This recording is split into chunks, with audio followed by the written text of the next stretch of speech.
Well, it's been a hot minute since I've had any purely instrumental prog outfits, so yeah, when I saw this one cross my desk, I got pretty excited. Let's dive into it.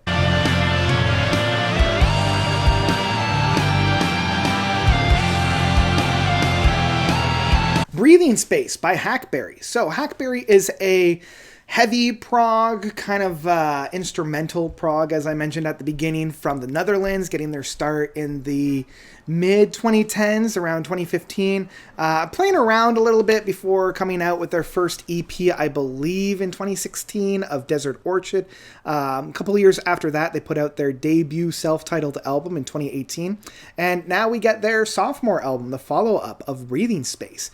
What I really enjoy about these boys is that they're taking the kind of instrumental flavoring of a lot of that kind of heavy prog that we had at the very end of the 2000s, you know, like bands such as, we'll say, like Opeth and Porcupine Tree and Riverside, you know, that kind of flavoring, and really breathing a new life into that style of prog. It's a lot heavier. It's flirting with the metal side of things, but never really going right into like the blast beats or the really intense like shredding or screaming or anything like that. It's just this really big, really that's not a word, very robust style of progressive rock music.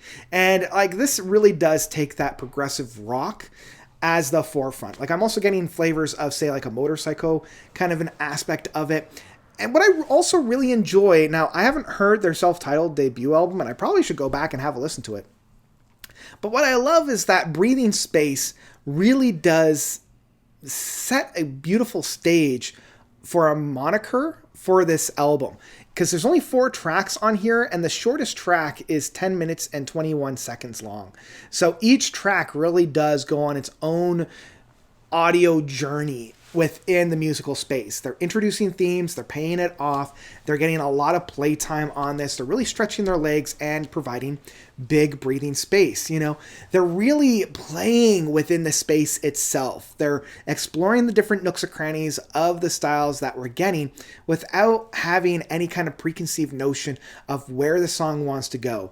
This is where that jazz style of the 60s and 70s was really playing around with, kind of centered into this grounded hard rock essence. And I'm really loving this. The album itself opens up with Lunaires.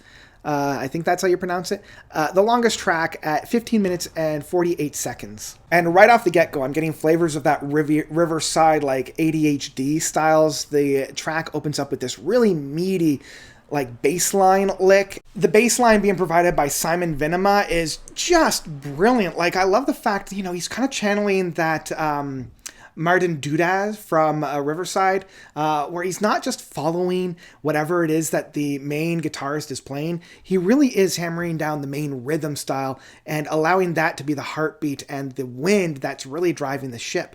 Along with that, I'm loving the dual guitars of Francesco Bonardi, I believe is how you pronounce it, and Marjan D. Boer.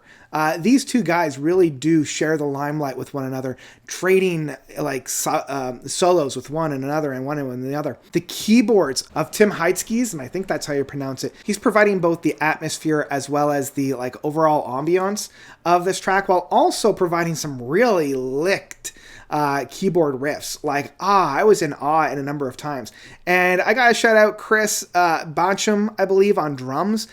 His drum work is fantastic. Like I said, he never really gets into that blast beats, double kick, you know, hard hitting styles, but he's able to keep time with these boys and able to play around within that space and really command the drummings on this. And that is all found within that first track. I'm loving the ebbs and flows of this. And man, that ending crescendo just chug, you know, it feels like you're on a train that's just speeding through the hillsides. I love the big crescendo of the end of this track. I do wish, and I think that this might be a little bit of a criticism throughout, is that they have so many really amazing ideas and so many amazing areas within this album. There's not any real major perch. Like, there's no big turnaround. There's no big, like, here's the big theme of the track right at the beginning or middle that we're going to, you know, revisit or kind of reprise at the end. it really is more of like a jazz album in that sense, where we're just going from theme to theme to theme to theme without this big like jewel, without this big thing to kind of tie it all together. Now that being said, when we get into the second track of Solitary March, I'm kind of okay with that. You know, I like the fact that this one starts off a little bit more with the acoustic guitars, kind of opening things up. And by the midpoint, I'm loving that use of the Mellotron that the keyboardist is using. You know, I'm getting that big flavor from like a Dead Wing from Porcupine Tree, or some of the smaller moments within, say, the Ghost Reservoirs from Opeth. You know, I'm loving those kinds of flavors of stuff. This is the shortest track, I know, at 10 minutes and 21 seconds. It allows us to take a little bit of a breather before we get into the second half of this album with Foreshadow. And what I love about Foreshadow, you know, starting off the second half, is even though we don't have that big crown jewel in this track, there's just the amount of build-ups that this track goes through. The build-ups, the payoffs, and then the kind of plateau and back down to a valley, another build-up, payoff, and then back down. It kind of feels like you're really like riding the waves on the ocean in this sense, where you're just going from one movement to another movement to another movement, and each one is kind of getting bigger and bigger, and I really do appreciate that. And the album ends with Manticore, the fourth track, and man, this is the big powerhouse track. This is the one that really hits it home. If Lunaris was the big opener that grabs everybody's attention, Manticore is the one that like lets them go, and then they're begging for more. They don't want to leave, you know? It's like, I came to this for the nuts and the cheese bar, and now I'm staying for whatever act is on the stage next. And I love how driven this track is. I love the energy that these guys are commanding at this point. You know, this album is just under the 50-minute mark, and I never feel bored. I never feel tired. Even though it's a purely instrumental piece, man, I am still engaged, and I'm still like yearning and wondering where this album's going to go next. And Manticore really does have that. And the ending of this track is pretty serviceable. I love the ending guitar lick. You know, we've got that big swelling of the guitars. I love the big chugging of the guitars at the end of this track. I do wish that it did go out with a little bit more of a bang, if I'm being perfectly honest. But man, the music that we found on here is still stellar, and it still is just a treat. So in the end, Breathing Space by Hackberry was one that really surprised me. It came out of nowhere, and it just blew me away, and that's the kind of music that I love. This was making a lot of headway before this weekend on the PROG Archives, because I mean, we've had a lot of really big standout albums that dropped this past weekend, so I really hope this one doesn't get lost in the fold with a lot of the big prominent releases that just got dropped.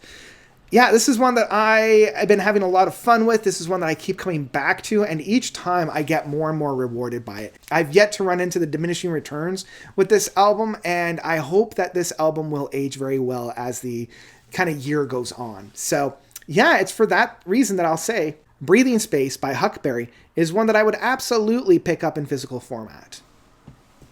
I honestly can't wait to see what this group has in store next, and I don't mind waiting a number of years, you know. If they take that kind of time to really put down exactly what they hope for, I think we might have something really, really special on our hands. And like I said, I can't wait to hear what these guys have in store next. So that's my thought on Breathing Space from Hackberry, I should say. What did you guys think about this album? Did you love it? Did you hate it? If you haven't listened to it, I highly recommend this one. This one gets the note seal of approval. This is a run, don't walk to go and listen to. I think you'll have a great time with it. So yeah, let me know if you loved it or if you hated it by commenting down below. And thank you all so much for watching. As always, you guys are definitely the best. And until next time, notes out.